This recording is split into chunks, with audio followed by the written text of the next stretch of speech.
Vamos lá, amores, continuando nossas aulas de hoje. A gente já teve aula de matemática, então agora é aula de história, tá?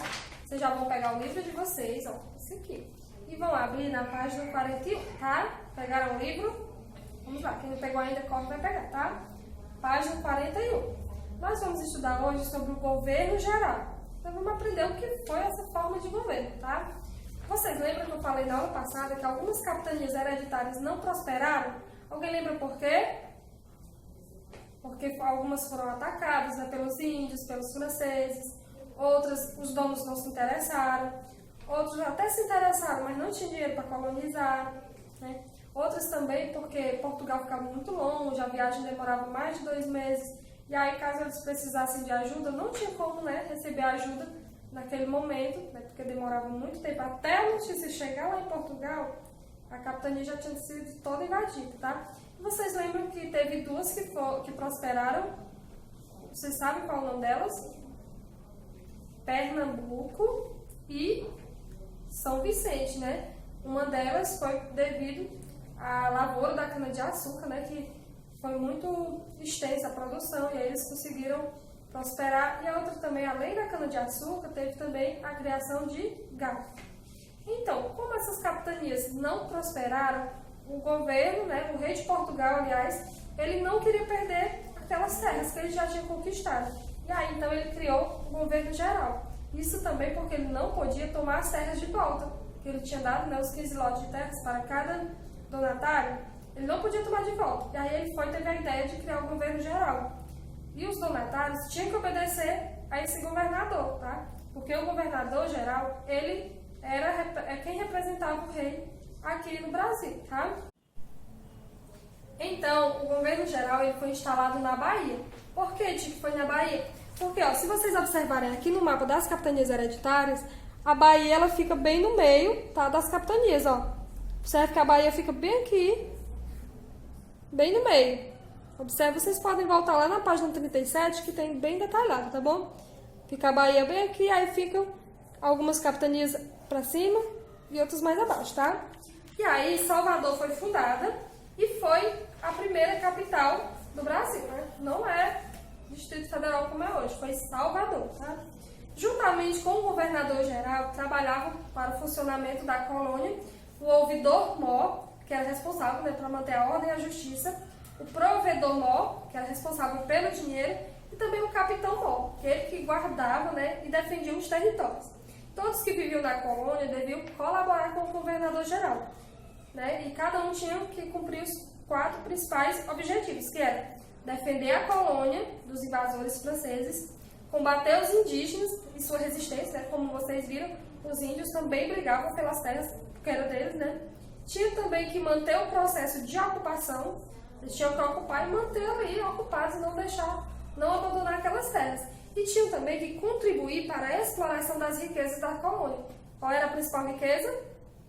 O pau-brasil, não é mesmo? Nós vamos conhecer os 3 primeiros governadores gerais que teve aqui, né, durante o governo geral. O primeiro foi o Tomé de Souza, esse aqui, tá? Ele foi o primeiro governador geral. Chegou na colônia com 130 soldados, 90 marinheiros e vários trabalhadores. Pedreiros, carpinteiros, médicos, farmacêuticos, tá? Veio junto com ele. Também vieram com ele 6 padres jesuítas, sob direção do padre Manuel de Nóbrega, que deram início aos processos de catequese da igreja, aliás, dos indígenas, e também foi responsável pela educação no Brasil. Além desses, Tomé de Souza trouxe também 400 degregados, que são homens que haviam cometido algum crime, né? E também eles foram condenados a viver fora de Portugal, por isso que ele trouxe também para cá, para ajudar tanto na exploração das riquezas, quanto para manter a ordem aqui, tá? E aí, o governo português mandou eles viver aqui. Entre as principais realizações de Tomé de Souza estão a fundação de Salvador, como eu falei, e também o desenvolvimento da cultura da cana-de-açúcar e a iniciação da criação do gado, tá? Foi no governo de Tomé de Souza. O segundo governador-geral foi o Duarte da Costa, que ele substituiu Tomé de Souza. O que foi que ele trouxe para o Brasil? Dom Álvaro, que era o seu filho. Ele também trouxe jesuítas, entre eles o padre José de Anchieta, que foi quem fundou, junto com Manuel de Nóbrega, o Colégio de São Paulo de Piratininga. E aí foi onde começou a história da educação brasileira, tá? Duarte da Costa, por que ele perdeu o cargo de governador? Por 2 motivos, tá? Primeiro, porque ele não fez um bom governo. Segundo, porque o seu filho criou sérios problemas na colônia. Ele não era boa peça, tá? E o último governador geral, né, o terceiro, foi esse aqui, ó. Observem a foto dele. Foi o Mendes Sá, em 1558. Ele foi nomeado, né, o terceiro governador geral. Ele foi quem conseguiu resolver todos os problemas deixados pelos governos anteriores, tá?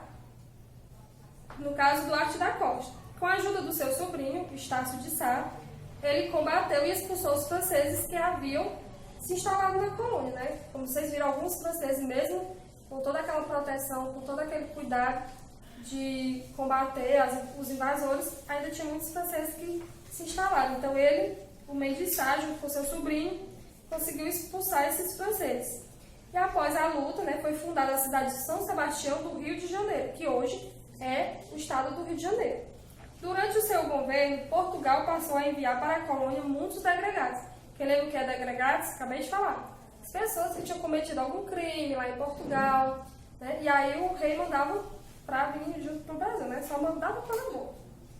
Então, muitos dessas pessoas, desses degregados, foram capturados e vendidos como escravos, tá? Essas capturas eram realizadas por meio de expedições ao interior do Brasil, que eram as entradas e as bandeiras. A diferença entre essas expedições é que as entradas eram organizadas pelo governo português e por isso eles respeitavam o Tratado de Tordesilhas. Vocês lembram, né? Aquela linha imaginária que dividia as terras entre Portugal e Espanha? E as bandeiras eram organizadas por particulares, né, que não respeitaram o tratado, tá? Foram as bandeiras de São Paulo que encontraram a nova riqueza do Brasil. Alguém sabe? O ouro, ok? Já que vocês aprenderam, né, quem foram os governadores gerais, como foi o governo deles aqui, vocês agora vão fazer a atividade que começa na página 42. Vou explicar o que vocês vão fazer, tá? Na primeira questão, vocês irão completar essa frase aqui, tá? Após o fracasso das... Aí vocês vão voltar no texto, lá da página 41, que tem as respostas, tá? Gente, vocês precisam ler com calma. Lê a questão, volta lá no texto, onde fala o que está pedindo na questão. Vocês precisam ler, porque, como vocês sabem, história, geografia e ciências precisa muito de leitura para poder entender, tá bom? Mas qualquer dúvida, vocês podem estar me chamando, tá? Na segunda questão, vocês vão fazer a correspondência entre as frases aqui, ó, as frases coloridas, tá? E vão colocar os números aqui, de acordo com a frase. Número 1, número 2, número 3 e número 4. Na terceira questão, vocês vão escrever por que foi implementado um governo geral nas terras da colônia. Tem no livro, eu expliquei para vocês também. Basta só ler e assistir o vídeo com atenção, tá? Você pode estar voltando o vídeo se você não entender, que a gente explicou bem direitinho por que foi preciso criar o governo geral. Na quarta questão, vocês irão trocar os códigos, tá? São esses desenhos aqui pelas sílabas, tá? Pelas palavrinhas. E aí vocês vão responder o nome de cada governador geral. Por exemplo, quem combateu e expulsou os franceses que haviam se instalado no Rio de Janeiro? Vocês vão juntar, né, esses símbolos aqui e aí vão colocar o nome dele. Na letra B, quem chegou à colônia com os 130 soldados e vários trabalhadores? Vocês vão voltar no texto também e responder. Na terceira questão, vocês irão substituir a letra pela letra anterior, tá certo? Por exemplo, deixa eu explicar para vocês. Tem a letra B. Qual é a letra anterior à letra B? A letra A. Então, vocês vão escrever a letra anterior a essas letras que tem aqui. Tem a letra T, B, M, W, vocês vão observar. E aí vão formar o nome das cidades que surgiram com o governo geral, tá? Com os governos gerais. E que hoje elas têm um grande valor aqui para a nossa história. Na sexta questão, vocês vão pintar de azul o nome do governador geral que fundou a cidade de Salvador.